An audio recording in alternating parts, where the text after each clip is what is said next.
Di tengah hingar-bingar terminal kampung rambutan yang penuh bahaya, Santi, sopir bus muda yang tampak biasa, menyimpan rahasia besar sebagai pendekar silat terhebat PSHT.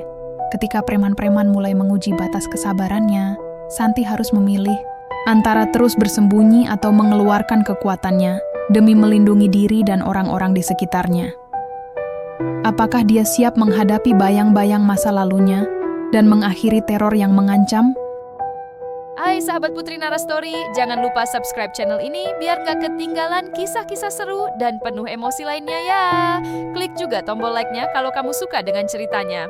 Tulis di kolom komentar, hadir, dan sebutkan asal kota kamu. Aku pengen tahu, dari mana aja sih pendengar setia kita? Yuk tonton videonya sampai habis, karena setiap detik cerita ini sayang banget buat dilewatkan. Terima kasih sudah mendukung Putri Nara Story. Pagi itu, langit Jakarta masih abu-abu. Kabut tipis bercampur asap knalpot sudah menyelimuti area terminal kampung rambutan sejak matahari belum benar-benar muncul. Deru mesin bus, teriakan calo, dan langkah kaki penumpang menciptakan kebisingan khas yang tak pernah tidur. Di tengah semua itu, seorang perempuan muda menuruni tangga bas besar berwarna biru tua. Ia memakai kemeja lusuh lengan panjang yang digulung hingga siku, celana jeans pudar, dan sepatu kets yang sudah mulai mengelupas di ujungnya. Rambut hitamnya diikat seadanya ke belakang, tanpa riasan, tanpa aksesori. Tapi ada yang berbeda dari caranya berjalan, tenang, percaya diri, dan tak menunduk seperti sopir-sopir baru lain yang biasa terlihat gugup di hari pertama. Namanya Santi. Usianya belum genap 30. Di terminal ini, ia baru 2 bulan bekerja sebagai sopir bus antar kota jurusan Jakarta-Solo. Banyak yang awalnya menertawakan keputusannya. Sopir perempuan? Itu bukan hal biasa di terminal ini. Tapi Santi tak pernah peduli. Sejak kecil, ia terbiasa dengan komentar sinis. Yang ia pedulikan cuma satu, bisa bekerja dengan tenang dan membawa penumpang sampai tujuan dengan selamat. Bu Santi, pagi, sapa seorang kernet tua yang sedang menyiapkan galon air di pos jaga. Namanya Pak Kadir. Sudah puluhan tahun di terminal itu, dan hanya kepada Santi ia selalu menyapa dengan nada hormat. "Pagi, Pak Kadir," jawab Santi sambil tersenyum kecil. Ia berjalan ke arah busnya yang terparkir di jalur 3. Bus itu belum penuh, tapi sudah ada beberapa penumpang yang duduk menunggu. Santi masuk, memeriksa keadaan dalam, memastikan semua kursi bersih dan AC menyala. Setelah itu ia duduk di kursi sopir, membuka botol minum dari tas kecilnya, dan meneguk pelan. Dari kejauhan, sepasang mata memperhatikannya. Sepasang mata. Jarod, lelaki berambut cepak dan bertato di leher, berdiri menyandar di dekat warung kecil. Ia dikenal sebagai penguasa jalur 2 hingga 5. Semua sopir harus menyapa Jarod dulu kalau ingin beroperasi lancar di terminal. Setidaknya itulah aturan tak tertulis yang sudah berlangsung lama. Tapi Santi berbeda. Sejak pertama kali datang, perempuan itu tak pernah menyetor uang atau memberikan rokok seperti sopir-sopir lain. Anehnya, busnya tetap aman. Tak ada yang melempari kaca, tak ada rem bocor, tak ada ban kempes. Awalnya Jarod mengira Santi hanya beruntung. Tapi setelah 2 bulan berlalu dan posisi Santi makin kuat di mata penumpang, Jarod mulai merasa terusik. Perempuan kayak gitu, kelihatannya lemah, tapi bisa bahaya kalau dibiarkan. Gumamnya sambil mematahkan ranting kecil yang ada di tangannya. Hari itu, suasana terminal lebih ramai dari biasanya. Ada 2 bus tambahan karena lonjakan penumpang, liburan. Di tengah lalu lalang orang-orang, Santi tetap di tempat duduknya. Ia tidak banyak bicara, hanya sesekali menjawab pertanyaan penumpang dengan suara datar tapi sopan. "Bu, ini benar ya jurusan Solo?" tanya seorang ibu muda yang membawa 2 anak kecil. "Iya, Bu. Nanti berangkat jam 9 kurang sedikit. Silakan duduk, kursi tengah masih kosong," jawab Santi dengan senyum tipis. Ibu itu mengangguk dan menarik anak-anaknya ke dalam. Sementara itu, Jarod mendekat, membawa 2 anak buahnya. Ia melangkah pelan, menunggu momen yang tepat untuk memulai konfrontasi. Ketika Santi keluar dari bus untuk membeli teh di warung dekat jalur, Jarod menghadangnya. Mbak Santi, Sibuk amat. Nggak pernah main ke pos. Nggak pernah ngobrol sama kita-kita, ucap Jarod sambil menyeringai. Dua temannya tertawa kecil di belakang. Santi berhenti, menatap mereka tanpa ekspresi. Saya kerja, Mas. Bukan main ke terminal buat nongkrong. Jawabnya tenang. Jawaban itu seperti tamparan. Beberapa sopir yang duduk tak jauh dari situ langsung menoleh. Jarod menyipitkan mata. Ia tidak suka direndahkan, apalagi di depan orang lain. Ngomongnya galak juga, ya. Jangan mentang-mentang cewek jadi ngerasa istimewa di sini. Santi mengangkat bahu. Saya nggak ngerasa istimewa. Saya cuma cari nafkah. Ia lalu berjalan melewati mereka tanpa menoleh lagi. Jarod hanya diam, mengepalkan tangan pelan. Anak ini harus dikasih pelajaran, bisiknya pada anak buahnya. Ketika Santi kembali ke bus, ia duduk diam sejenak. Matanya menatap lurus ke kaca depan. Ia tidak takut. Tapi ia tahu, jika ia membalas, dengan cara yang sama akan ada kekacauan. Dan ia tidak mau hal itu terjadi. Belum. Ia menarik napas dalam-dalam, mencoba menenangkan dirinya. Sudah lama ia meninggalkan dunia kekerasan. Sudah cukup semua itu mengisi hidupnya bertahun-tahun lalu. Tapi kalau mereka memaksa, ia juga tidak akan tinggal diam. Bus mulai terisi. Jam menunjuk pukul 9 kurang 5 menit. Santi memutar kunci, mesin menyala. Suara mesin besar itu seperti denting tanda dimulainya sesuatu yang lebih dari sekadar perjalanan. Ia menarik tuas perseneling, melambai sebentar ke kernet yang memberi aba-aba, lalu mulai melaju pelan keluar dari jalur 3. Di kaca spion, ia bisa melihat wajah Jarod yang menatap tajam ke arahnya. Dan entah mengapa, di dalam hatinya Santi bisa merasakan bahwa perjalanannya kali ini bukan sekadar mengantar penumpang, tapi juga menuju masa lalu yang sudah lama ia kubur dalam-dalam. Bus jurusan Jakarta-Solo itu meluncur keluar dari terminal Kampung Rambutan, menyisakan debu tipis dan tatapan Jarod yang belum juga pergi dari pikirannya. Santi menggenggam erat kemudi, matanya sesekali melirik kaca spion. Bukan karena takut, tapi karena ia paham betul, ancaman itu bukan main-main. Di dalam bus, penumpang mulai tertidur atau sibuk dengan ponselnya masing-masing. Santi menyetel musik dangdut pelan-pelan, sekadar menemani perjalanan panjang. Udara dari AC cukup sejuk, membuat suasana terasa tenang. Tapi di balik ketenangan itu, ada badai kecil yang sedang tumbuh dalam hati Santi. Ia mengingat wajah Jarod, nada bicaranya, dan tatapan yang menyiratkan bahwa sesuatu sedang direncanakan. Santi bukan orang yang mudah curiga, tapi pengalamannya dulu di perguruan membuatnya peka terhadap gelagat orang. Dan yang ia lihat tadi pagi bukan sekadar iseng atau ingin sok berkuasa. Ada niat buruk di sana. Santi menarik napas panjang. Tangannya sedikit gemetar saat mengganti gigi, tapi ia tetap tenang. Ia tidak boleh gegabah. Semua orang di bus ini bergantung padanya. Ia bukan hanya sopir, tapi penanggung jawab keselamatan. Bus melaju di tol Jagorawi. Di kursi belakang, seorang pemuda dengan ransel besar memandang ke arah Santi melalui kaca pembatas. Ia memperhatikan gerak-gerik sopir perempuan itu sejak tadi. Bukan karena curiga, tapi karena kagum. Pemuda itu, namanya Rangga, mahasiswa semester akhir yang sedang pulang ke Solo setelah cuti kuliah. Baru kali ini ia melihat sopir bus perempuan, dan yang membuatnya terpukau adalah sikap dingin tapi sigap dari Santi. Santi tahu dirinya sedang diperhatikan, tapi ia tak menoleh. Ia sudah biasa menjadi pusat perhatian, bukan karena wajahnya, tapi karena profesinya. Namun, itu semua tak pernah membuatnya merasa istimewa. Hidup mengajarkan bahwa pujian hanya sebentar, tapi tantangan bisa datang tanpa aba-aba. 2 jam perjalanan berlalu. Bus berhenti di rest area untuk memberi waktu istirahat pada penumpang. Santi turun dan berjalan ke warung kecil, membeli air mineral dan sebatang coklat. Di dekat warung, Rangga berdiri sambil merokok. "Mbak, sopirnya sendiri ya?" tanya Rangga dengan nada santai. Santi menoleh cepat, sedikit waspada, tapi segera meredakan bahunya saat melihat wajah Rangga yang ramah. "Iya." "Nggak ada cadangan," jawab Santi singkat. Hebat, jarang lihat perempuan jadi sopir bus kayak gini. Kerjaan ya kerja, Mas. Nggak peduli siapa yang jalani.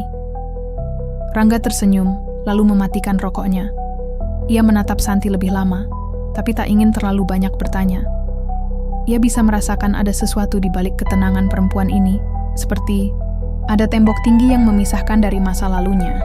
Setelah istirahat, bus kembali melaju. Santi fokus, sesekali mengecek spion, melihat kondisi lalu lintas. Tapi pikirannya tak bisa tenang. Ia kembali memikirkan Jarod. Dulu, ketika masih aktif di perguruan PSHT, Santi adalah salah satu murid terbaik. Ia ikut kejuaraan, menang berkali-kali, tapi berhenti saat ayahnya meninggal dan ibunya sakit keras. Ia ingin hidup tenang, tapi dunia tidak selalu memberi ruang untuk orang-orang yang ingin menyepi. 3 bulan lalu, saat ia memutuskan menjadi sopir bus, ia berharap tak ada lagi yang tahu siapa dirinya. Nama perguruan tak ia bawa-bawa. Ia hanya Santi, sopir perempuan biasa. Tapi sekarang, saat ancaman mulai muncul, ia merasa masa lalu itu memanggil lagi.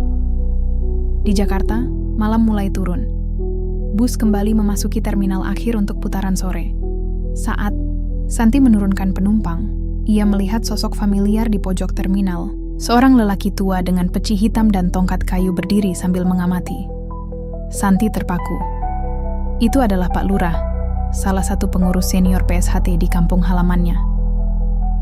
"Mbak Santi?" Sapa suara itu pelan. Santi mendekat dengan hati-hati. "Pak Lurah, ngapain Bapak di sini?" Pak Lurah menatap lekat wajah Santi. "Kabar soal kamu sampai ke telinga kami. Kami tahu kamu kerja di sini. Dan kami dengar juga kamu mulai dapat gangguan." Santi menghela napas. "Saya sudah bukan siapa-siapa, Pak. Saya cuma sopir bus." "Pendekar nggak pernah berhenti jadi pendekar, Santi. Kamu mungkin berhenti latihan, tapi ilmu dan tanggung jawab itu tetap melekat." Santi terdiam. Kata-kata itu mengingatkannya pada pelajaran yang dulu sering ia abaikan. Bahwa menjadi pendekar bukan hanya soal bertarung, tapi soal menjaga, melindungi, dan berani berdiri di saat yang lain takut mundur. "Saya belum butuh bantuan, Pak. Kami bukan mau bantu.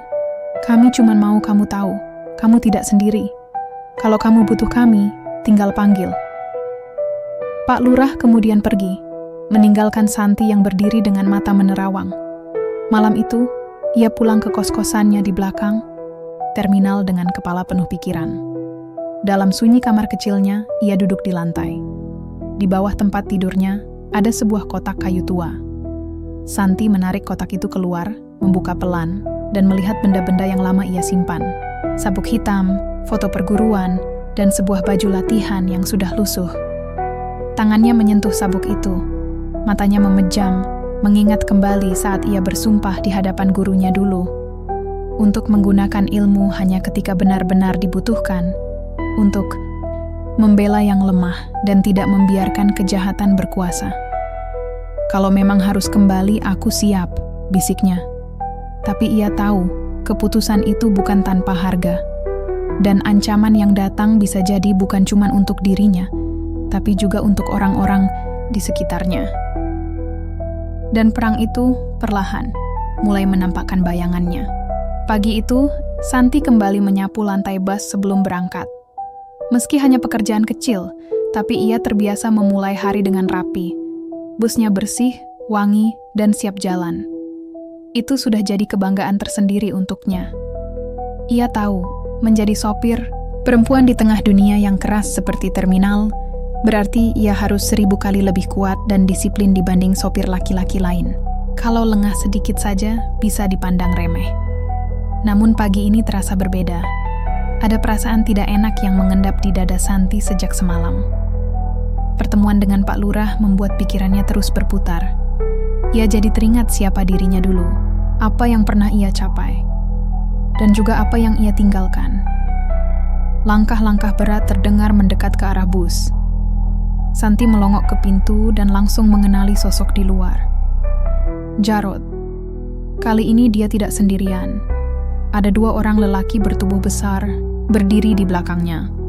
Keduanya mengenakan jaket hitam dengan logo ormas tak jelas. Salah satu dari mereka menggenggam tongkat besi. Santi berdiri dari kursi, tetap tenang. Tapi jantungnya mulai berdetak lebih cepat. "Pagi Mbak Cantik," sapa Jarot sambil senyum miring. "Masih semangat kerja ya? Ada perlu apa pagi-pagi?" "Begini?" tanya Santi datar. "Kita cuma mau ngobrol kok, santai aja. Nggak bawa masalah." Santi tidak percaya sedikit pun. Ia tahu gaya bicara orang macam Jarot. Selalu mulai dari manis, ujung-ujungnya pasti ancaman. "Saya mau siap-siap jalan, nggak ada waktu ngobrol." Jarot tertawa pendek. "Kamu pikir kamu hebat ya? Gara-gara bisa ngusir 1-2 orang preman kemarin. Kamu kira bisa bertahan di sini?" Santi tak menjawab. Ia melangkah keluar bus, berdiri tegak menghadap mereka bertiga. "Saya cuma kerja, Mas. Sama kayak kalian nyari makan. Tapi kalau ada yang ganggu saya atau penumpang, saya nggak tinggal diam."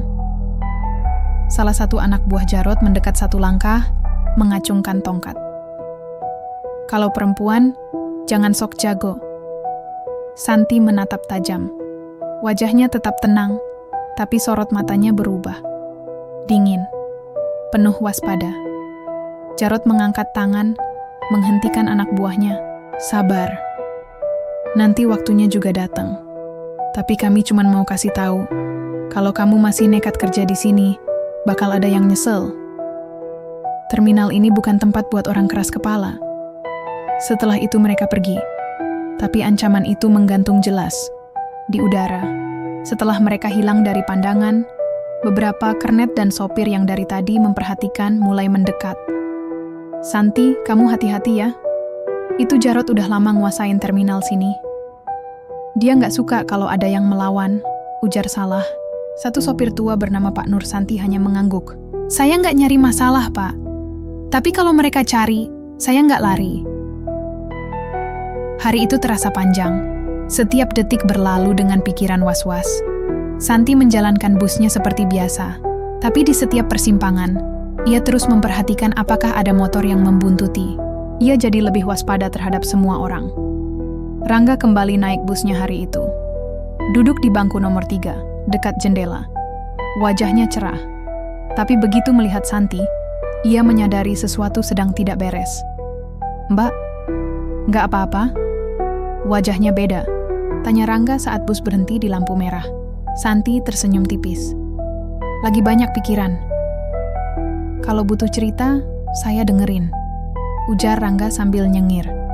Santi hanya tertawa kecil. "Masnya sok akrab ya." "Tapi tulus," jawab Rangga santai. Santi mulai merasa nyaman dengan Rangga. Meskipun mereka baru kenal, tapi pemuda itu membawa rasa tenang. Mungkin karena caranya bicara tidak menekan, tidak menilai, hanya hadir. Malam itu, setelah semua penumpang turun, Santi membersihkan bus seperti biasa. Tapi kali ini, ia merasa ada yang mengawasi. Ia cepat-cepat menyelesaikan pekerjaannya dan keluar dari terminal. Di parkiran belakang, seorang pria bertopi menghampirinya. Santi langsung siaga, siap untuk kemungkinan terburuk. Namun begitu pria itu membuka topinya, Santi terkejut. "Mas Bayu?" bisiknya. Bayu adalah teman seperguruan dulu. Seniornya, pendekar yang sangat ia kagumi dan diam-diam ia cintai. "Aku dengar kamu butuh bantuan," ujar Bayu pelan. Santi terdiam beberapa saat. Kemudian, matanya mulai berkaca. "Kamu datang karena Pak Lurah suruh, ya?" Bayu mengangguk. "Kami nggak bisa diam. Kamu mungkin bisa hadapi mereka sendirian, tapi kamu nggak harus." Santi menatap langit malam. Udara Jakarta yang lembab seolah meredam emosi yang hendak meledak. Ia menunduk pelan. "Aku nggak mau pakai ilmu ini sembarangan lagi, Mas. Aku takut. Bukan takut kalah, tapi takut kehilangan kendali." Bayu menyentuh bahunya. "Kamu tidak sendiri. Kita semua pernah ragu, tapi ada kalanya. Kebaikan harus diperjuangkan dengan tangan sendiri. Apalagi kalau yang kamu lawan adalah ketakutan dan kejahatan." Malam itu, mereka berbicara lama. Di sudut terminal, jauh dari keramaian, 2 pendekar lama kembali bertemu. Bukan dalam latihan, bukan di gelanggang, tapi dalam kehidupan yang nyata. Dan mereka tahu, badai yang lebih besar sedang menuju. Tapi kini, Santi tidak akan menghadapinya sendiri. Esoknya, langit Jakarta tampak suram meski matahari sudah meninggi. Awan gelap menggantung di atas terminal Kampung Rambutan, seolah menandai bahwa hari itu bukan hari biasa. Santi datang lebih awal dari biasanya. Ia ingin memastikan busnya siap, jalan, tapi lebih dari itu, ia merasa ada yang harus ia hadapi. Wajahnya tenang, namun langkahnya mantap. Tak ada lagi keraguan seperti kemarin. Percakapannya dengan Bayu menguatkan hatinya. Ia sadar, berdiam diri hanya akan memberi ruang bagi ketidakadilan untuk tumbuh. Dan sekarang, ia tak mau menjadi korban diam. Sementara itu, di salah satu sudut terminal, Jarod sedang duduk di atas bangku kayu, merokok sambil mengamati sekitar. Di sebelahnya, dua orang pria berjenggot dan bertubuh besar sedang tertawa, membicarakan sesuatu dengan kasar. Mereka adalah kawanan baru yang Jarod datangkan dari luar. Preman bayaran. Lebih ganas.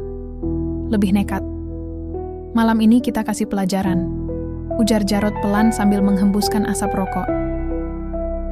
Perempuan itu udah kelewat batas. Yang berjenggot tertawa. Satu perempuan doang, bro. Kenapa harus segitunya? Kamu belum lihat dia waktu marah, jawab Jarod. Dia bukan perempuan biasa. Sementara itu, Santi sedang duduk di kursi pengemudi. Bus belum penuh, masih menunggu beberapa penumpang lagi. Ia memperhatikan cermin spion, memastikan tak ada. Gerakan mencurigakan. Tak lama kemudian, Bayu muncul. Ia tidak mengenakan seragam silat, hanya kemeja lusuh dan celana jeans. Tapi gerak tubuhnya tetap menunjukkan ketegasan khas pendekar. Ia berdiri di dekat halte, memperhatikan dari kejauhan. Rangga kembali naik hari itu. Duduk di kursi yang sama. Ia melirik Santi yang tampak lebih serius dari biasanya. Ada yang aneh di terminal hari ini, ujar Rangga tiba-tiba. Santi menoleh. Maksudnya? Preman-preman baru. Saya dengar mereka bukan orang sini. Ada yang bilang Jarod datangkan orang luar. Santi menarik napas panjang. Saya tahu. Mereka datang bukan buat cari uang, tapi cari masalah. Rangga mengerutkan kening. Kalau kamu butuh bantuan, bilang. Saya nggak bisa bela diri, tapi saya bisa bantu lapor ke polisi. Santi menggeleng pelan. Terima kasih, tapi belum saatnya. Bus mulai penuh. Santi bersiap menyalakan mesin ketika tiba-tiba seorang pria berdiri di depan pintu. Ia tak bermaksud naik, justru berdiri menghalangi. Dari belakang, dua pria lain muncul dan mengelilingi bus. Salah satu dari mereka membawa besi panjang. Penumpang mulai ribut. Ada apa ini? Preman ya? Aduh, takut nih. Santi berdiri dari kursinya dan keluar dari bus. Ia menghadap pria di depan pintu. Tubuhnya tegap, namun sorot matanya tetap tenang. Permisi. Jangan halangi, ujarnya pelan tapi tegas. Pria itu menyeringai. Kami cuma mau ngobrol. Jangan buru-buru. Saya sedang kerja. Kalau ada urusan, selesaikan dengan kepala terminal, bukan dengan mengganggu penumpang.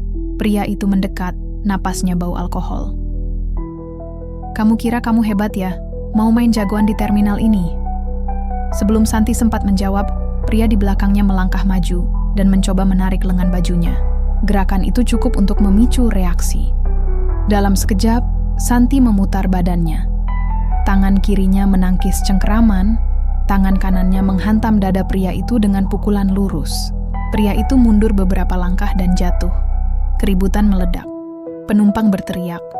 Dua pria lain segera maju, salah satunya mengayunkan tongkat besi. Tapi Santi sudah siap. Ia menunduk, menghindari pukulan, lalu menyapu kaki pria itu. Pria itu jatuh dengan keras, menghantam aspal. Jarod muncul dari kejauhan, wajahnya merah. Ia berlari ke arah kerumunan. Berhenti, teriaknya. Sialan, ini belum waktunya. Santi berdiri tegak, menghadapi Jarod yang kini hanya berjarak 2 meter darinya. Tubuhnya masih siaga, napasnya tenang meski degup jantungnya keras. Aku cuman mau kerja, Jarod, kata Santi. Tapi kalau kamu pikir kamu bisa menang karena bawa orang banyak, kamu salah. Jarod mengepalkan tangan. Kamu pikir kamu pendekar hebat? Dunia udah berubah, Santi. Ini bukan gelanggang latihan. Tapi masih ada yang harus dibela. dan selama kamu ganggu orang di sini, aku nggak akan tinggal diam. Bayu melangkah maju, berdiri di samping Santi. Wajahnya datar, tapi matanya menyala. Kita lihat siapa yang masih bisa berdiri malam ini, ucapnya pelan. Jarod memandang Bayu, lalu menoleh ke arah teman-temannya yang mulai bangun dengan tubuh kesakitan. Beberapa sopir dan kernet lain sudah mengelilingi tempat itu, menyaksikan semuanya. Situasi mulai berubah. Jarod tahu ia kalah jumlah secara moral. Ia menarik napas panjang, menahan emosi. Baik, tapi ini belum selesai, ujarnya sambil berjalan mundur. Aku bakal balik, dan waktu itu datang, kamu nggak akan sempat siap-siap. Santi tidak menjawab, ia hanya berdiri diam, menatap punggung Jarod yang makin menjauh. Ketika suasana mereda, beberapa penumpang bertepuk tangan. Ada yang mengacungkan jempol, ada yang berteriak menyemangati. Santi menatap Bayu dan tersenyum kecil. Terima kasih, Mas. Bayu balas tersenyum. Kita belum menang, tapi kamu sudah mulai. Dan malam itu, Santi tahu. Ancaman Jarod hanyalah awal dari badai besar yang belum benar-benar datang. Tapi kini, hatinya lebih siap. Ia bukan lagi sekadar sopir bus. Ina adalah penjaga tenang yang berdiri di antara kekacauan dan harapan. Hujan turun deras di malam hari, mengguyur seluruh kawasan terminal dengan suara ritmis yang menusuk sunyi. Terminal Kampung Rambutan mulai lengang, hanya ada beberapa bus malam yang masih menunggu penumpang.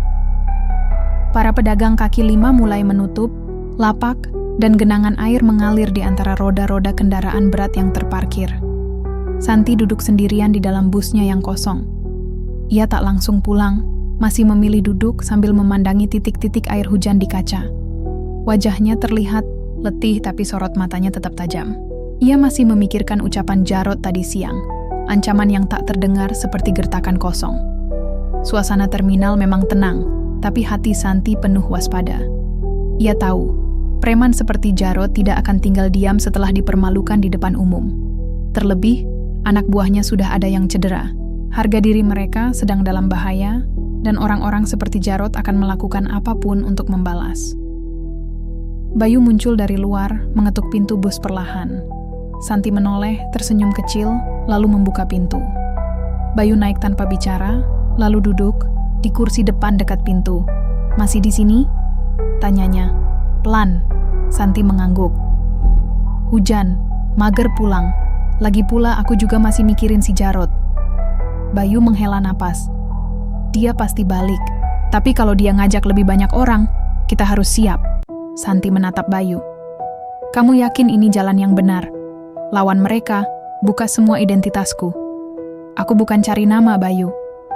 Kamu bukan cari nama, tapi kamu nggak boleh lari dari tanggung. Jawab. Bayu tenang. Kemampuanmu bukan untuk disembunyikan. Kamu nggak salah waktu tadi siang. Justru kamu udah lindungi banyak orang. Santi diam sejenak. Ia tahu Bayu benar, tapi rasa takut akan masa lalu yang pernah ia tinggalkan masih sesekali menghantui. Ia pernah berada di dunia keras, penuh darah dan pelatihan tanpa henti. Dan saat ia memilih keluar dari dunia itu, ia hanya ingin hidup damai. Tiba-tiba, suara langkah kaki terdengar dari luar bus. Santi dan Bayu langsung siaga. Santi bangkit dan mengintip dari jendela. Tampak 3 orang pria dengan jaket kulit berjalan mendekat dari arah gerbang terminal. Salah satunya membawa rantai. Sepertinya mereka datang lagi, gumam Santi. Bayu berdiri, bersandar ke pintu bus. Kita keluar bareng. Jangan bikin keributan di dalam. Keduanya melangkah keluar, berdiri di bawah guyuran hujan. Ketiga pria itu berhenti beberapa meter di depan mereka. Wajah-wajah asing, bukan anak buah Jarod yang tadi siang. Salah satu pria maju, suaranya berat. Kami nggak suka lihat kamu pamer bela diri di terminal. Banyak sopir jadi sok jagoan. Padahal di jalan, tetap perlu izin kami. Santi tak menjawab. Ia memperhatikan gerakan tubuh pria itu.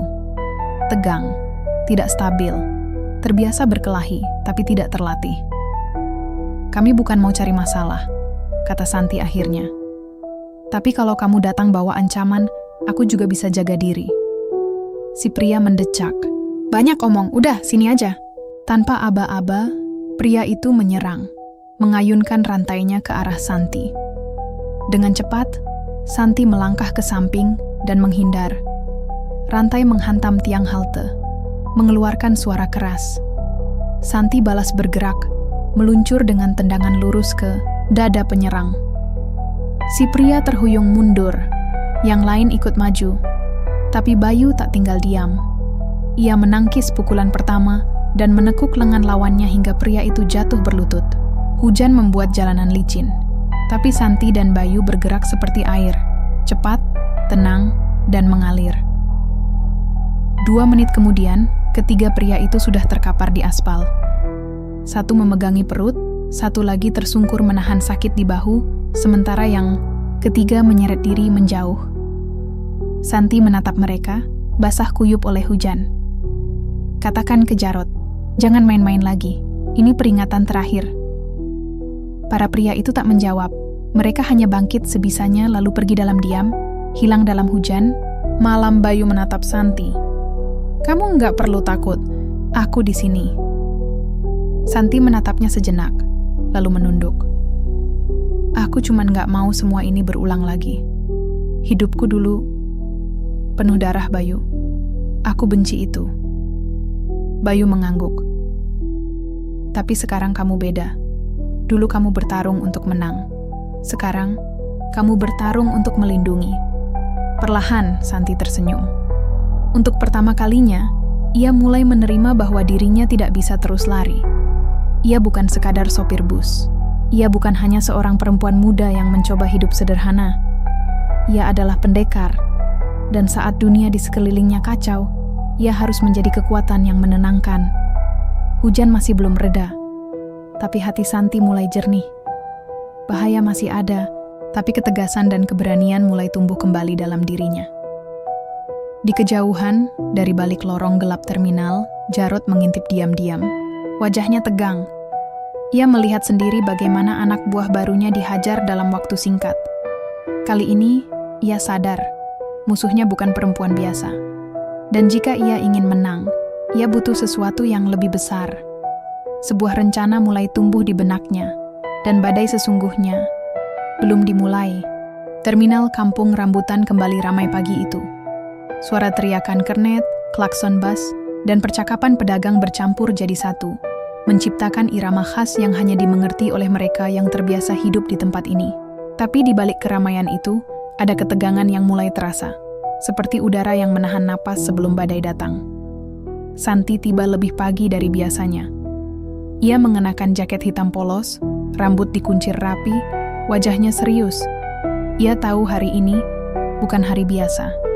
Bukan hanya karena firasatnya, tapi karena semalam Bayu menemukan sesuatu. Mereka kumpul di bengkel belakang. Lebih dari 10 orang, ucap Bayu sambil menyodorkan ponsel yang berisi foto. Beberapa bukan anak buah Jarod. Sepertinya dia datangkan preman dari luar. Santi menatap layar itu dalam diam. Ia mengenali salah satu dari mereka, Arwan, mantan murid perguruan silat saingan, yang dulu pernah mencoba menantangnya dalam pertandingan tidak resmi. Kalau Jarod sudah bawa Arwan, berarti dia memang niat habis-habisan, gumam Santi. Bayu mengangguk.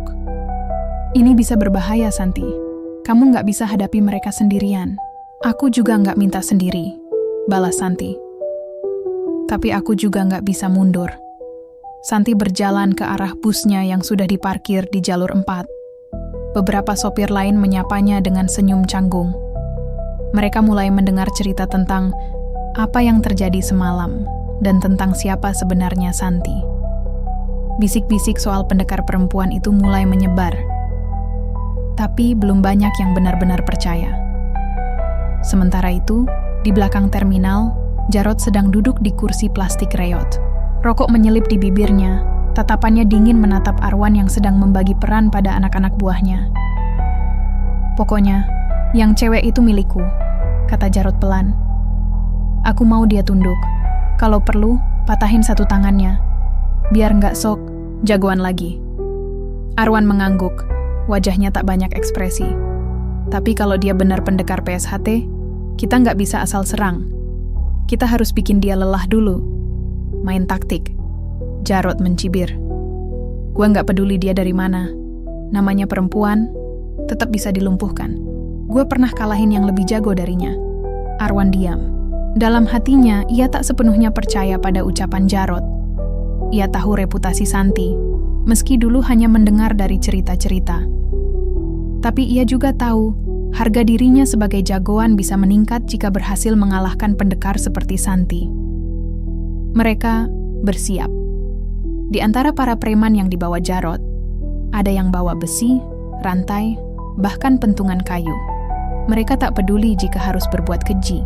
Mereka hanya tahu satu hal. Hari ini, terminal harus jadi milik mereka lagi. Menjelang siang, keributan mulai terasa. Beberapa kernet dan sopir melihat segerombolan pria asing berjalan ke arah jalur 4. Santi berdiri di depan busnya, menatap mereka dengan tenang. Bayu berdiri tak jauh di belakang, siap kapan saja. Langkah Arwan paling depan. Ia menatap Santi tajam. Sudah lama nggak lihat kamu, pendekar. Santi membalas tatapannya. Masih belum kapok waktu dulu, Arwan. Arwan menyeringai. Justru sekarang mau buktikan, aku lebih kuat dari kamu. Orang-orang mulai berkumpul. Beberapa sopir mulai menyuruh penumpang menjauh. Suasana berubah mencekam. Ada rasa penasaran, tapi juga rasa takut. Tidak banyak yang berani ikut campur. Mereka tahu, ini bukan sekadar adu jotos biasa. Ini duel harga diri dan kekuasaan. Jarod melangkah maju. Kamu punya dua pilihan, Santi. Pergi dari terminal ini dan gak usah sok jagoan lagi. Atau kami yang usir kamu pakai cara kami. Santi menarik napas dalam. Aku gak cari musuh.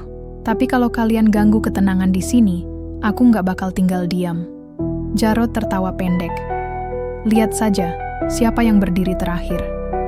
Tanpa aba-aba, 3 orang langsung menyerang. Santi melompat mundur, menghindari pukulan pertama. Kakinya berputar, menghantam lutut salah satu pria hingga terjatuh. Yang kedua mencoba menariknya dengan rantai, tapi Santi menepis cepat dan menyikut wajah pria itu. Bayu ikut bergerak, menghadang 2 pria yang mencoba mengepung dari sisi lain. Ia tidak secepat Santi, tapi ia cukup kuat untuk menjatuhkan lawan dengan teknik sederhana. Arwan berdiri menunggu, memperhatikan gerakan Santi. Ia tahu, untuk bisa menang, ia harus menunggu saat Santi mulai kelelahan. Tapi yang terjadi justru sebaliknya. Santi bergerak semakin cepat, semakin ringan. Satu persatu preman tumbang. Sebagian lari terbirit-birit, yang lain jatuh menahan sakit. Darah mulai terlihat, bercampur dengan debu dan keringat. Orang-orang yang menonton mulai bersorak kecil, kagum pada kemampuan Santi. Akhirnya, hanya tinggal Arwan dan Jarod yang tersisa. Santi berdiri tegak, napasnya berat, tapi matanya tajam. Arwan maju, menyerang dengan serangkaian pukulan cepat. Santi menangkis, menunduk, lalu membalas dengan tendangan melingkar yang menghantam bahu lawannya. Arwan goyah, tapi belum tumbang. Ia melompat mundur, lalu menyerang lagi. Pertarungan mereka berlangsung sengit, saling serang, saling tahan, penuh konsentrasi dan tenaga. Tapi jelas terlihat, Santi lebih unggul. Dalam 5 menit, Arwan jatuh berlutut, wajahnya lebam, dan tangan kirinya gemetar. Jarod mulai panik. Ia mundur beberapa langkah, tapi Bayu sudah menghadangnya. Santi menatap Jarod dari kejauhan. Kamu udah cukup bikin kerusakan. Sekarang, giliranmu berhenti. Jarod menggertak, lalu menyerang nekat. Tapi Santi sudah siap. Ia menangkap lengan Jarod, memutar tubuh pria itu, lalu menjatuhkannya ke tanah dengan gerakan cepat. Jarod mengerang, kesakitan. Terminal Henning. Semua orang melihat Santi berdiri di tengah kerumunan preman yang tumbang. Hujan yang sempat turun tadi pagi kini berhenti. Langit cerah, tapi suasana masih tegang. Bayu berjalan mendekat. Kamu nggak apa-apa?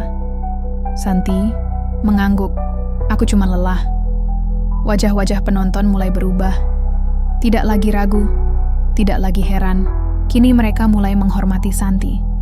Perempuan yang selama ini mereka anggap sopir biasa, ternyata menyimpan kekuatan besar.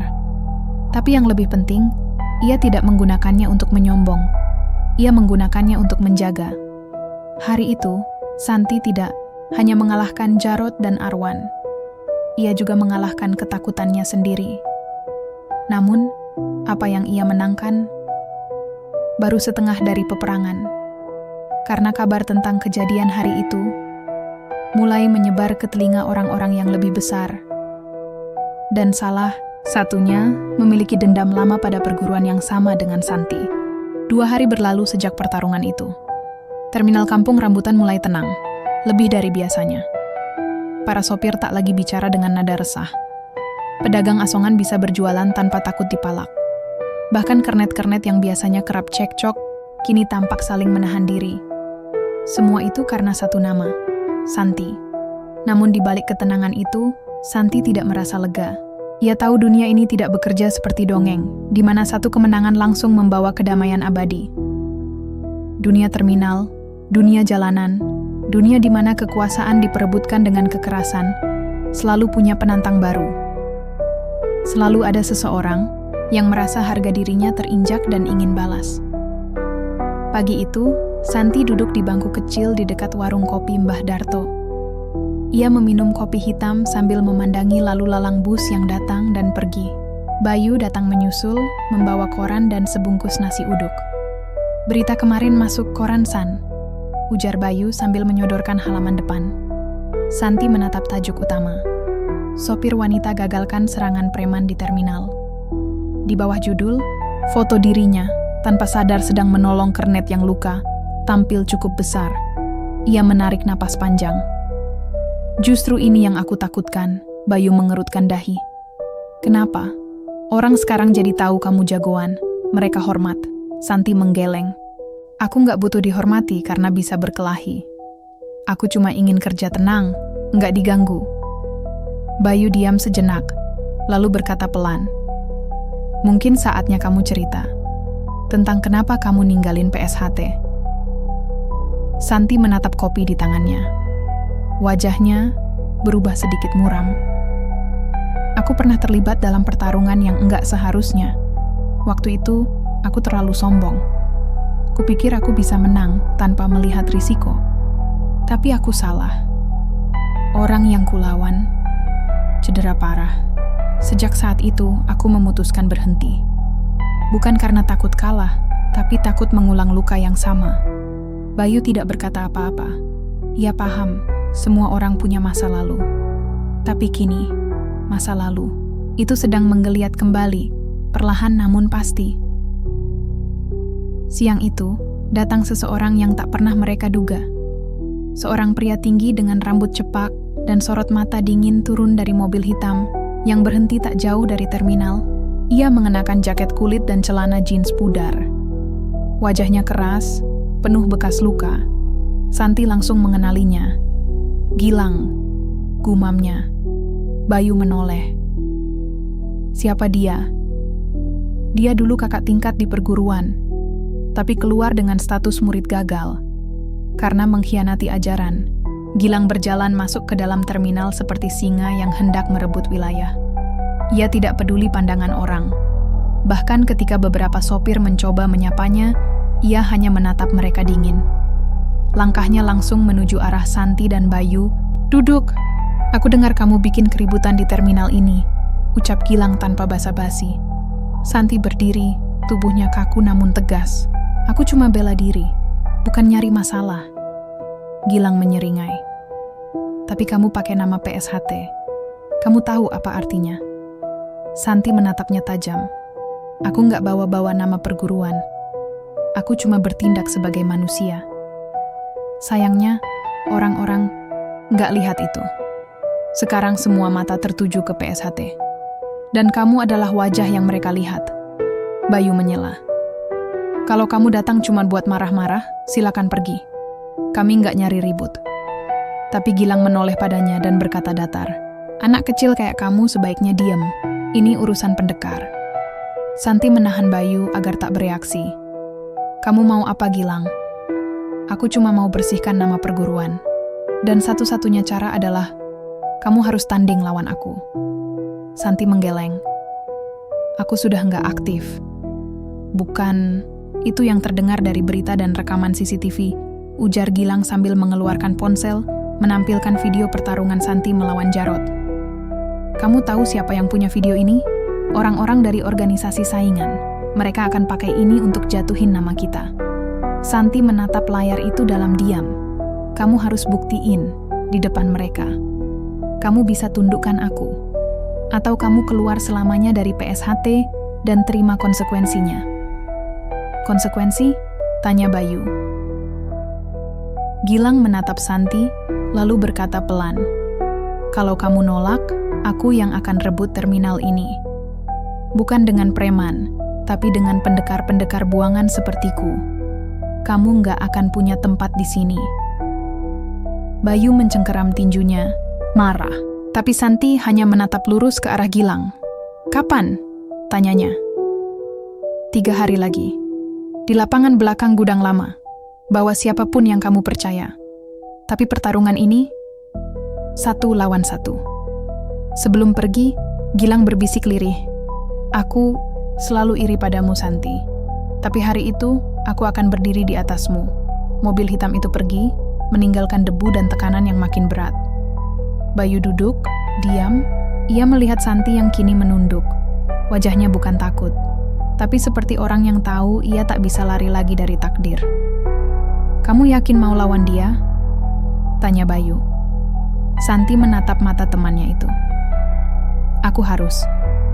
Kalau aku diam, orang-orang yang kuanggap keluarga di terminal ini bisa jadi korban." Bayu mengangguk. "Kalau gitu, aku bakal bantu sebisaku.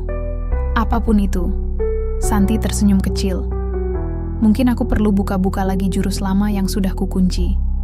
Di hatinya, ia tahu, ini bukan sekadar pertarungan. Ini tentang harga diri. Tentang masa lalu yang harus dihadapi. Dan tentang siapa dirinya yang sesungguhnya. 3 hari, waktu yang sangat singkat untuk bersiap. Tapi bagi seorang pendekar, kadang 3 detik pun sudah cukup untuk menentukan segalanya. Hari pertama dari 3 hari itu, Santi mengurung diri di garasi kecil tempat ia biasa menyervis bus. Di sela bau oli dan suara logam, ia berdiri di depan cermin besar yang sudah usang. Cermin itu ia pasang sendiri, bertahun-tahun lalu, sebagai pengingat, bukan untuk melihat wajah, tapi untuk menilai diri. Kini, ia kembali berdiri di hadapannya, mengenakan baju latihan warna hitam yang lama tak ia sentuh. Tangannya terangkat pelan, membentuk kuda-kuda. Gerakan kakinya mantap. Ia memejamkan mata, mengingat kembali gerakan demi gerakan yang sudah lama ia simpan dalam-dalam. Nafasnya teratur. Peluh menetes, bukan karena lelah, tapi karena tekanan. Di luar garasi, Bayu menunggu. Ia tak berani mengganggu. Dari celah pintu, ia mengintip dan melihat betapa tenangnya Santi menari dalam jurus-jurus silat itu. Gerakannya cepat, tajam, dan penuh kontrol. Seperti menonton air mengalir, tapi juga seperti menyaksikan badai dalam diam. Santi membuka pintu 2 jam kemudian. Tubuhnya basah oleh keringat, tapi wajahnya jauh lebih ringan. Bayu menyodorkan sebotol air. "Kamu udah mutusin?" Santi mengangguk. "Aku akan lawan dia, tapi bukan karena gengsi. Ini buat jaga terminal. Tempat ini udah kayak rumah buatku." Bayu tersenyum kecil. "Aku bakal kumpulin beberapa orang yang bisa dipercaya. Biar kita nggak datang sendirian." Santi menatapnya sebentar. "Terima kasih, Yu. Tapi ingat, ini pertarungan 1 lawan 1. Jangan sampai kalian terpancing kalau dia bawa orang lain." Bayu mengangguk. 2 hari kemudian, malam sebelum pertarungan, suasana di terminal terasa ganjil. Seperti semua orang menahan napas. Kabar soal duel antara Santi dan Gilang sudah tersebar. Beberapa sopir sempat bertanya dengan nada cemas, tapi Santi hanya menjawab dengan senyum tenang. Di warung Mbah Darto, Bayu duduk bersama 3 orang sopir senior dan 2 kernet. Mereka semua diam, kecuali suara gelas beradu dan radio tua yang memutar lagu nostalgia. "Aku pernah lihat duel kayak begini dulu, waktu masih muda," ucap Pak Dirman, sopir paling senior di terminal. 1 lawan 1. Tapi akhirnya tetap ricuh. Teman-temannya si Kala ikut ngamuk. "Kita jaga jarak, jangan sampai ketarik emosi," ujar Bayu. Kalau Santi kalah? Tanya seorang kernet muda dengan suara pelan. Semua terdiam. Bayu menatap meja. Kalau Santi kalah, kita siapin bus buat kabur. Tapi aku nggak yakin dia bakal kalah. Hari H tiba. Langit sore mendung, seolah ikut tegang menanti apa yang akan terjadi. Di belakang gudang tua dekat terminal, sebuah lapangan kecil yang biasanya digunakan untuk parkir kini kosong. Debu beterbangan, tanahnya keras dan tidak rata. Di sanalah duel akan terjadi. Santi datang mengenakan baju hitam polos dan ikat kepala sederhana. Di belakangnya, Bayu dan beberapa sopir berdiri menjaga jarak. Mereka membawa senter dan satu kamera kecil untuk jaga-jaga. Tak lama kemudian, Gilang datang dengan dua orang pria bertubuh besar. Keduanya membawa tongkat kayu, tapi tak banyak bicara. Sorot mata mereka waspada. Mereka berdiri di pinggir lapangan, diam. "Terima kasih udah datang," kata Gilang. "Kita selesaikan ini cepat." Santi mengangguk. "Aku nggak mau lama-lama. Banyak yang harus kubawa besok pagi." Mereka berdiri saling berhadapan, membentuk jarak beberapa meter. Tak ada wasit, tak ada aturan resmi. Tapi dalam dunia silat, kehormatan adalah aturan tertulis yang tak bisa dilanggar. Santi mengambil posisi. Kuda-kuda kakinya rendah, tangannya terangkat dengan gerakan khas PSHT. Gilang pun melakukan hal yang sama, namun lebih agresif, lebih keras. Sejak awal, auranya menunjukkan bahwa ia datang untuk menang dengan cara apapun. Gilang menyerang lebih dulu, dengan pukulan lurus ke arah dada Santi. Tapi Santi menghindar, tubuhnya miring seperti daun tertiup angin. Ia menangkis serangan berikutnya, dengan lembut lalu melangkah mundur. Bayu menggenggam tangan. "Fokus, San." Gilang terus menyerang, keras dan kasar. Gerakannya seperti ingin menghancurkan, bukan hanya mengalahkan. Tapi Santi tetap tenang, membiarkan Gilang kehabisan tenaga dalam amarahnya sendiri. Hingga akhirnya, saat giliran Santi menyerang, ia melakukannya dengan satu gerakan cepat. Kaki kirinya menyapu, tangan kanannya menahan pukulan Gilang, dan tubuh Gilang terlempar ke tanah. Gilang bangkit, marah. "Kamu nggak berubah, masih main gaya defensif." Santi berdiri tegak. "Karena itu bukan tentang menang atau kalah, ini soal kendali." Gilang menggeram dan menyerang lagi. Tapi kali ini, Santi tak hanya menghindar. Ia menangkis, lalu memutar tubuh dan menjatuhkan Gilang dengan teknik bantingan khas PSHT. Tubuh Gilang menghantam tanah dengan keras. Ia terkapar, berusaha bangkit, tapi terhuyung. Santi berjalan mendekat. "Berhenti, Gilang. Kalau kamu masih punya sedikit rasa hormat pada perguruan ini, akhiri sekarang." Gilang menatapnya, napasnya berat. Tapi saat melihat teman-temannya di pinggir lapangan, ia tahu tak ada lagi harga diri yang bisa ia pertahankan di tengah kekalahan ini. Ia mengangguk kecil. "Kamu menang." Suasana hening. Bayu dan yang lainnya menahan napas. Tapi akhirnya, saat Gilang menyeret tubuhnya pergi, dan para pengikutnya mengikutinya dalam diam, semua sadar. Malam itu, Santi bukan hanya menang dalam pertarungan. Ia menang dalam prinsip. Ia membuktikan bahwa kekuatan sejati bukan terletak pada siapa yang paling keras, tapi siapa yang paling mampu menahan diri. Saat langit mulai gelap, Santi berdiri, sendiri di tengah lapangan itu. Bayu mendekatinya pelan. "Kamu nggak apa-apa?" Santi mengangguk. "Besok, kita harus berangkat pagi. Terminal masih butuh sopir." Dan malam itu, di balik rasa lelah dan bekas luka, lahirlah kembali seorang pendekar yang tak lagi menyembunyikan siapa dirinya. Bukan untuk pamer, tapi untuk menjaga apa yang ia cintai. Pagi itu, terminal kembali seperti biasa. Riuh suara klakson, teriakan calo, dan hiruk-pikuk penumpang memenuhi udara. Tapi ada yang berbeda di antara keramaian itu.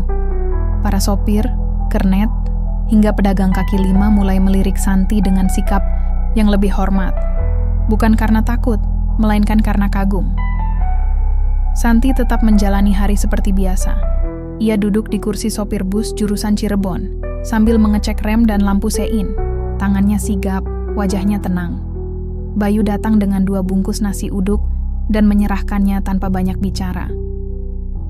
"Makan dulu sebelum berangkat," ujarnya. Santi tersenyum. "Nanti di lampu merah juga bisa." Bayu duduk di bangku penumpang depan. Terminal kayaknya mulai aman.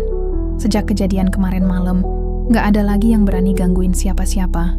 Jarod pun hilang entah kemana. Mungkin ikut minggat bareng Gilang. Santi mengangguk pelan. Ia tak banyak menanggapi. Dalam pikirannya, pertarungan itu bukan akhir. Ia tahu, selalu ada kemungkinan masalah baru muncul. Tapi untuk sekarang, dia ingin menikmati jeda ini. Setelah semua penumpang naik, Santi menutup pintu bus dan mulai menginjak gas perlahan. Bus bergerak meninggalkan terminal, menembus keramaian Jakarta yang belum pernah benar-benar tidur. Sepanjang perjalanan, beberapa penumpang mulai mengenalinya. Seorang ibu paruh baya bertanya, "Mbak Santi, itu yang katanya jago silat ya? Bener nggak sih?" Santi hanya tertawa kecil. "Saya cuma sopir biasa, Bu." Tapi satu persatu penumpang mulai bercerita. Ada yang merasa lebih aman karena naik bus yang dikemudikan oleh Santi. Ada juga yang bilang mereka dengar dari tukang ojek bahwa terminal Kampung Rambutan sekarang lebih tenang karena seorang pendekar turun tangan. Cerita berkembang cepat, seperti api di musim kemarau. Santi hanya mendengarkan, tidak membantah, tidak juga membenarkan. Ia hanya ingin menyetir dengan tenang dan memastikan semua penumpangnya sampai tujuan dengan selamat. Sore harinya, Santi kembali ke terminal. Ia menurunkan penumpang dengan rapi dan memarkir bus di tempat biasa. Bayu turun lebih dulu dan membawakan 2 botol air mineral. Tiba-tiba, seorang pria berjas hitam menghampiri mereka. Wajahnya bersih, rapi, dan berbeda dari kebanyakan orang di terminal. Ia menyodorkan kartu nama. "Saya Reza, pengurus pusat PSHT wilayah Jakarta. Kami dengar tentang duel semalam, dan kami tahu siapa Anda, Mbak Santi." Santi mengernyit. Ia menerima kartu itu, tapi tak langsung bicara. Reza melanjutkan, "Kami ingin mengundang Anda ke pertemuan wilayah. Banyak anggota muda butuh sosok seperti Anda yang rendah hati tapi punya kemampuan dan prinsip." Bayu menatap Santi dengan bingung, tapi Santi tetap tenang. "Maaf Pak Reza, saya ini cuma sopir. Dunia saya bukan di gelanggang atau acara resmi." Reza tersenyum kecil. "Justru itu, dunia Anda nyata. Tempat di mana silat bukan sekadar jurus, tapi hidup sehari-hari." Setelah pria itu pergi, Santi menyimpan kartu nama di saku bajunya. Ia tidak langsung membuat keputusan. Ia tahu, pilihan seperti itu tidak bisa diambil tergesa-gesa. Tapi satu hal yang ia sadari, siapa dirinya, akhirnya tak bisa terus disembunyikan. Malamnya, Santi duduk sendiri di bangku kayu dekat pos keamanan terminal. Ia memandangi lampu-lampu jalan yang berkedip samar, mendengarkan suara kendaraan yang mulai sepi. Bayu datang membawa 2 gelas kopi. "Kalau aku boleh jujur, aku bangga banget punya teman kayak kamu," katanya sambil duduk di samping Santi. Santi tertawa kecil. "Jangan berlebihan, Yu. Aku cuma bertahan, bukan cari panggung." "Tapi cara kamu bertahan bikin orang lain belajar berdiri." Kata-kata itu membuat Santi terdiam sejenak. Di tengah kelelahan, di tengah semua hal yang telah ia lewati, ucapan itu menenangkan. Ia menyesap kopi panas itu pelan. "Aku cuma pengen terminal ini tetap jadi tempat cari nafkah yang tenang. Tempat orang nggak takut kerja. Bukan tempat gengsi dan kekuasaan." Bayu mengangguk. "Dan kamu udah mulai jalanin itu. Sekarang kita tinggal jaga bareng-bareng." Udara malam terasa lebih dingin. Tapi di hati Santi ada kehangatan yang tak bisa dijelaskan. Ia sadar, perjuangannya belum selesai. Tapi setidaknya, satu langkah besar sudah ia ambil. Terminal Kampung Rambutan mungkin hanya tempat transit bagi banyak orang. Tapi bagi Santi, di sanalah ia menemukan makna baru dari menjadi pendekar. Bukan dengan mengangkat tangan, tapi dengan memilih kapan harus menurunkannya.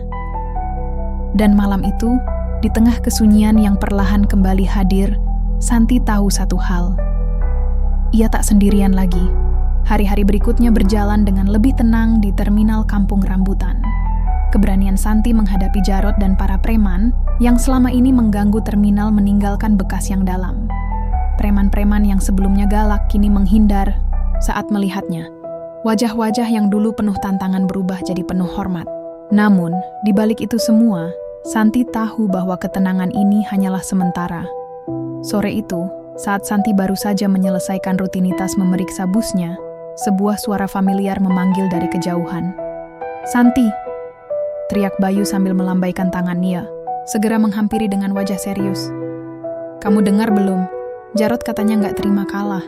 Dia lagi kumpulin anak buahnya. Mau balas dendam." Santi menatap Bayu dan mengangguk pelan. "Aku sudah duga, tapi kita harus siap, Bayu. Aku nggak mau orang-orang di terminal jadi korban lagi." Bayu menggeleng. "Tapi Mbak, kalau mereka menyerang lagi, kamu harus hati-hati. Kita nggak tahu seberapa banyak yang bakal datang." Santi tersenyum tipis. "Aku bukan cuma sopir bus biasa, Bayu. Aku siap." Malamnya, terminal kembali dipenuhi bayang-bayang ancaman. Beberapa kelompok preman berkerumun di sudut-sudut gelap, membicarakan rencana mereka. Jarod, yang sejak kalah menjadi lebih dingin dan penuh dendam, memimpin pertemuan dengan tatapan penuh kebencian. "Kita tunjukkan siapa yang paling berkuasa di sini," katanya dengan suara rendah namun penuh ancaman. Santi itu cuma batu sandungan. Kita hancurkan dia dan semua yang mendukungnya. Para preman mengangguk, semangat membara. Mereka merencanakan aksi mereka dengan teliti. Santi, yang mendapat informasi tentang rencana itu, tidak tinggal diam. Ia mulai menghubungi beberapa teman lamanya dari perguruan silat PSHT. Mereka semua merasa tergerak untuk membantu menjaga keamanan terminal. "Ini bukan hanya tentang aku," kata Santi saat bertemu dengan para pendekar muda itu. "Ini tentang melindungi semua yang ada di sini." Malam itu, Santi dan teman-temannya berpatroli di sekitar terminal. Mata mereka tajam, siap menghadapi bahaya kapan saja. Ketegangan memuncak ketika Jarod dan kelompoknya mulai melakukan serangan mendadak. Mereka mencoba mengganggu para sopir dan penumpang yang lewat, menebar ketakutan. Namun, Santi bersama para pendekar PSHT dengan sigap menghadang. Pertarungan sengit pun terjadi di tengah keramaian terminal yang biasanya riuh. Gerakan mereka lincah, penuh strategi. Santi menunjukkan kelihayannya bukan hanya dalam silat, tapi juga dalam menjaga ketenangan di tengah kekacauan.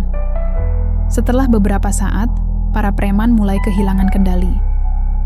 Mereka mundur satu persatu, tak mampu menandingi persatuan dan kekuatan Santi bersama teman-temannya. Keesokan harinya, suasana terminal terasa lebih damai.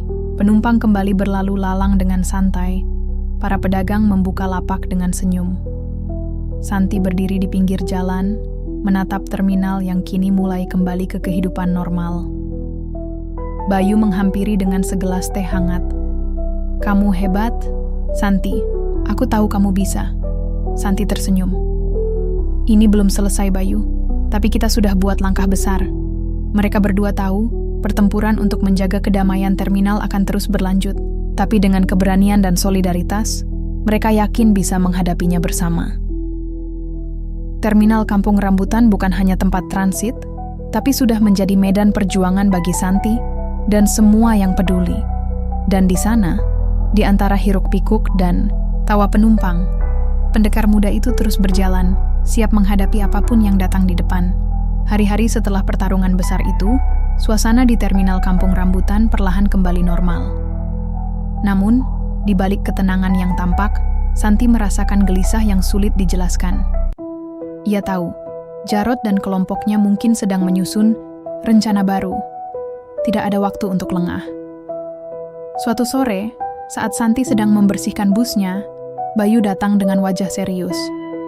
"Mbak, aku dapat kabar dari seorang teman. Jarod nggak cuma sekadar marah. Dia sudah mulai menghubungi kelompok preman lain dari luar Jakarta. Mereka mau datang bantu dia." Santi mengerutkan kening. Kalau itu benar, ini bakal jadi masalah besar.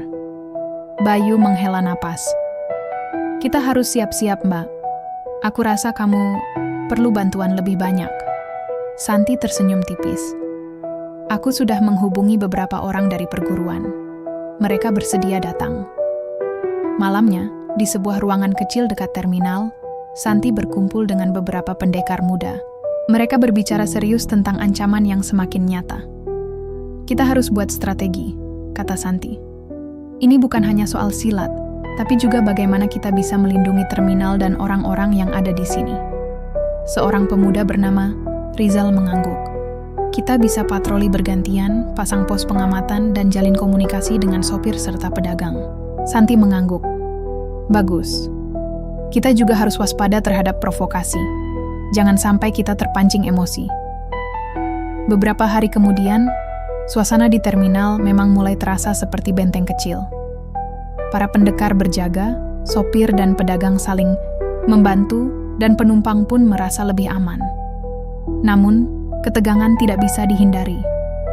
Suatu malam, sekelompok preman dari luar Jakarta datang dengan niat mengacau. Mereka mengamuk, menebar teror, dan mencoba menguasai terminal.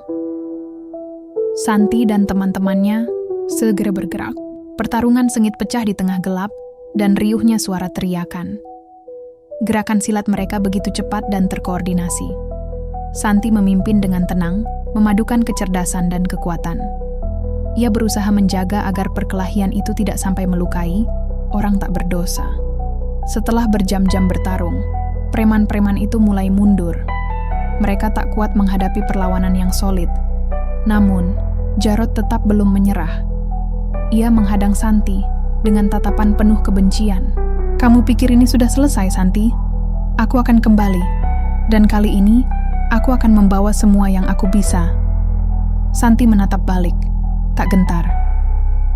"Aku juga akan tetap di sini, melindungi yang perlu dilindungi." Jarod akhirnya pergi dengan murka, meninggalkan terminal yang kini mulai kembali sepi. Keesokan harinya, Santi duduk di bangku kayu dekat pos keamanan, menikmati secangkir kopi panas. Bayu duduk di sampingnya, tersenyum. "Kamu luar biasa, Mbak. Aku yakin kamu bisa mengatasi semuanya." Santi menatap ke arah terminal yang mulai sibuk lagi. "Ini bukan tentang aku, Bayu. Ini tentang kita semua. Tentang keberanian dan persatuan." Bayu mengangguk. "Terminal ini mungkin kecil, tapi semangatnya besar." Santi tersenyum. Dalam hatinya, ia tahu perjuangan masih jauh dari selesai. Namun, dengan dukungan teman-teman dan keyakinan yang kuat, ia siap menghadapi apapun yang datang. Terminal Kampung Rambutan bukan lagi sekadar tempat keberangkatan dan kedatangan. Tempat itu telah menjadi saksi perjuangan, keberanian, dan harapan. Dan Santi, sang pendekar sopir bus, tetap berdiri teguh. Hari-hari berikutnya di Terminal Kampung Rambutan terasa lebih stabil.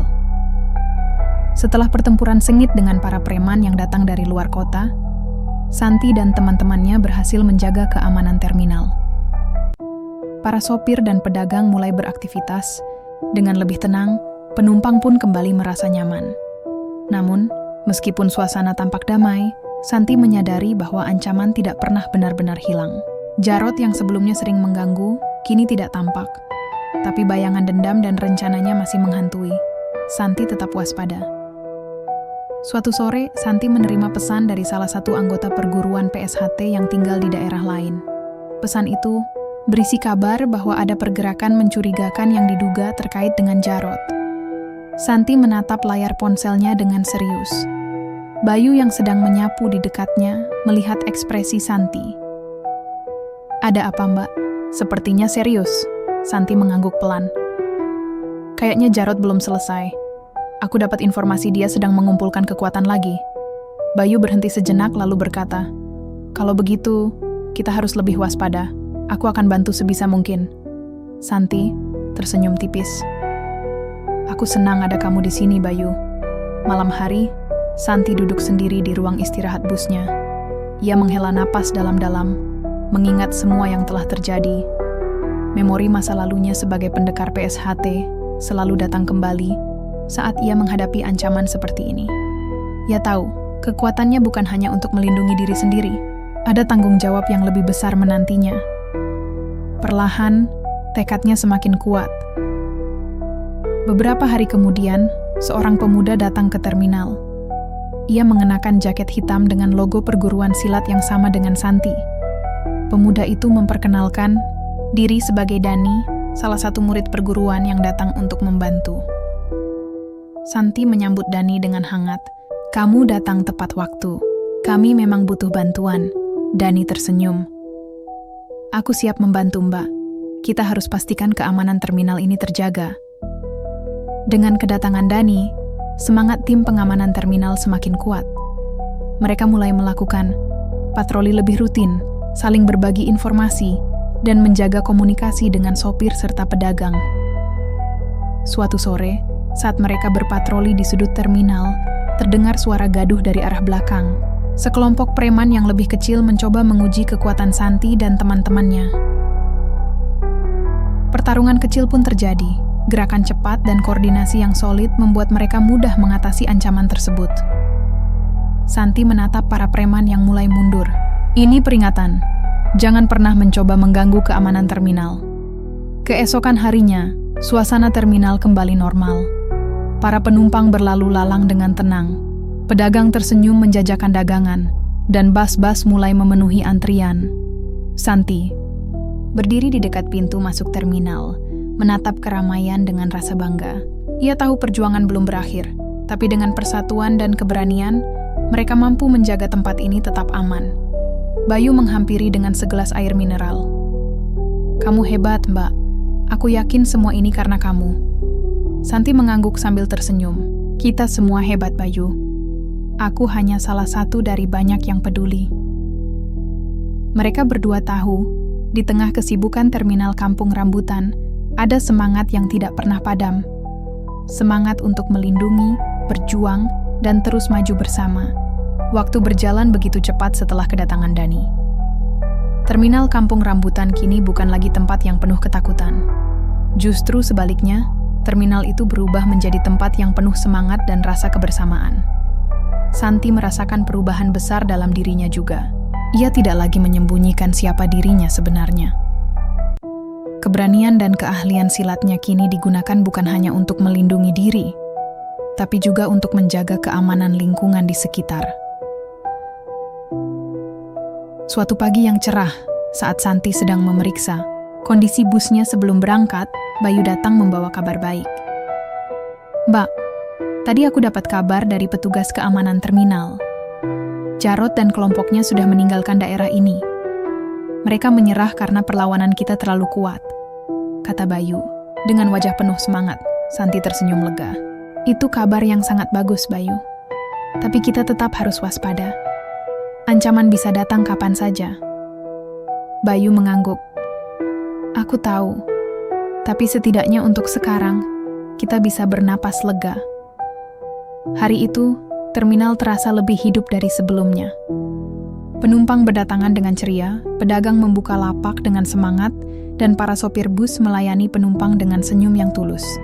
Santi duduk di bangku kayu dekat pintu masuk terminal, memandang ke arah keramaian. Bayu duduk di sampingnya, membawa 2 gelas kopi hangat. Kamu sudah banyak berubah, Mbak, kata Bayu. Dulu kamu hanya sopir biasa, tapi sekarang kamu jadi sosok yang menginspirasi banyak orang. Santi tertawa kecil. Aku cuma melakukan apa yang aku bisa. Tidak ada yang istimewa. Bayu menatapnya dengan serius. Mungkin kamu tidak merasa istimewa, tapi yang kamu lakukan berarti banyak bagi kami semua. Di tengah tawa dan percakapan mereka, Santi teringat masa-masa sulit yang telah ia lalui. Perjalanan panjang yang penuh rintangan, konflik, dan pertarungan. Tapi semua itu membuatnya menjadi siapa dia sekarang. Ia sadar, kekuatan sejati bukan hanya terletak pada kemampuan bertarung, tapi juga pada keberanian menghadapi ketakutan. Pada hati yang tetap tegar meskipun badai datang menerpa. Santi menatap ke langit yang cerah, bernapas dalam-dalam, dan berbisik pelan. Terima kasih terminal Kampung Rambutan. Kamu sudah mengajarkanku banyak hal. Seiring matahari mulai tenggelam, cahaya oranye menghangatkan terminal. Santi berdiri, merapikan seragamnya, siap melanjutkan tugas hariannya sebagai sopir bus. Ia tahu, hidupnya di terminal ini bukan hanya soal mengantarkan penumpang. Ini adalah tentang menjaga rumah kecil yang penuh cerita dan perjuangan. Terminal Kampung Rambutan kini bukan hanya sekadar tempat. Ia telah menjadi rumah, tempat Santi berdiri teguh sebagai pendekar dan pelindung. Dengan langkah mantap, Santi melangkah ke dalam busnya, siap menjalani hari baru, menghadapi segala tantangan, dan terus menjaga kedamaian yang telah mereka raih bersama.